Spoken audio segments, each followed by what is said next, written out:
আসসালামু আলাইকুম বন্ধুরা, কেমন আছেন সবাই? আলহামদুলিল্লাহ, আল্লাহর অশেষ রহমতে আমরা সবাই ভালো আছি। নিশ্চয়ই আপনারাও ভালো আছেন।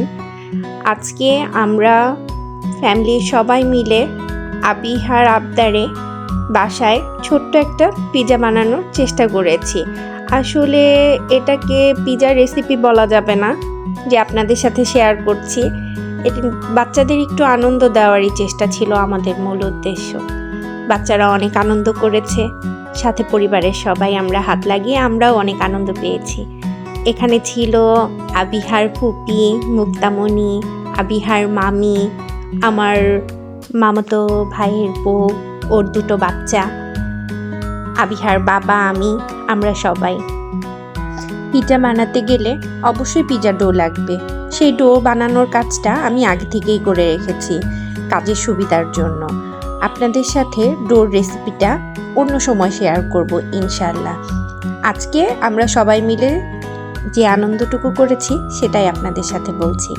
পিৎজা বানাতে গিয়ে নানান ধরনের কাজের সঙ্গে সবাই সম্পৃক্ত হয়ে গেছে।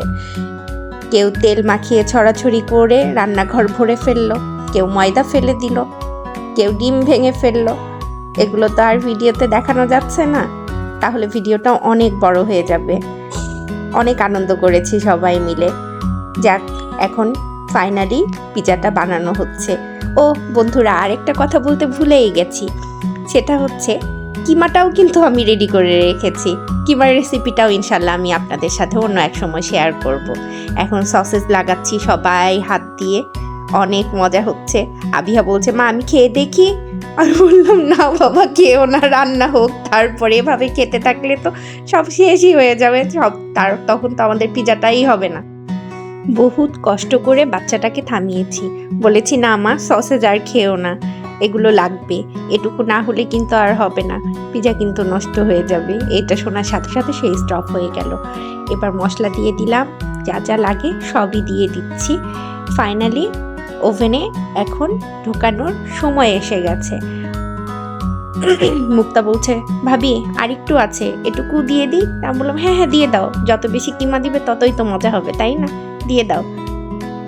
এখন আমি আরেকটু sauce, mayonnaise, cheese, black pepper এগুলো অ্যাড করব।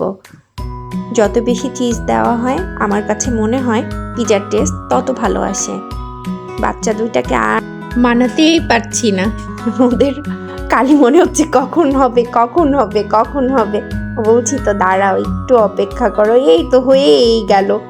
আমার পণ্ডিতটা হলো বেশি মাতব্বর, সে সব কাজ একা করে, বলেছি না। ওই দেখেন, সবাই দেখেন, সে প্লেটটা হাতে নিয়ে চলে যাচ্ছে, ওভেনটা অনেক গরম, সে নাকি নিজেই ওখানে শিফট করবে। না না না, হবে না হবে না। আমি বললাম, পরে মুক্তামণি আসলো, মুক্তামণি অনেক হেল্প করেছে, বলছে না মা অনেক গরম, হাত জ্বলে যাবে, আমি দিয়ে দিই, যখন আমরা বের করব তখন আমরা একসাথে বের করব, ঠিক আছে? তারপরে সে থামলো। এখন আবিহার বাবা টাইমটা সেট করে দিচ্ছে।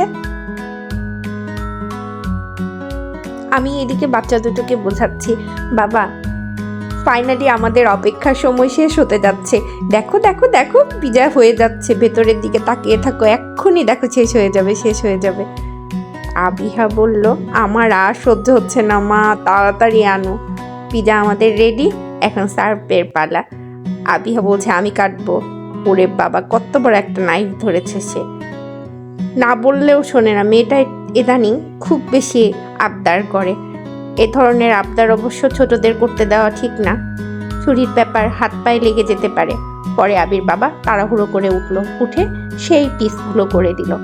এখন আমরা সবাই খেয়ে দেখব পিৎজাটা খেতে কেমন হলো। বন্ধুরা সবাই আমাদের পাশে থাকবেন, আমাদেরকে বেশি বেশি লাইক, সাবস্ক্রাইব এবং কমেন্টস করবেন। আল্লাহ হাফেজ।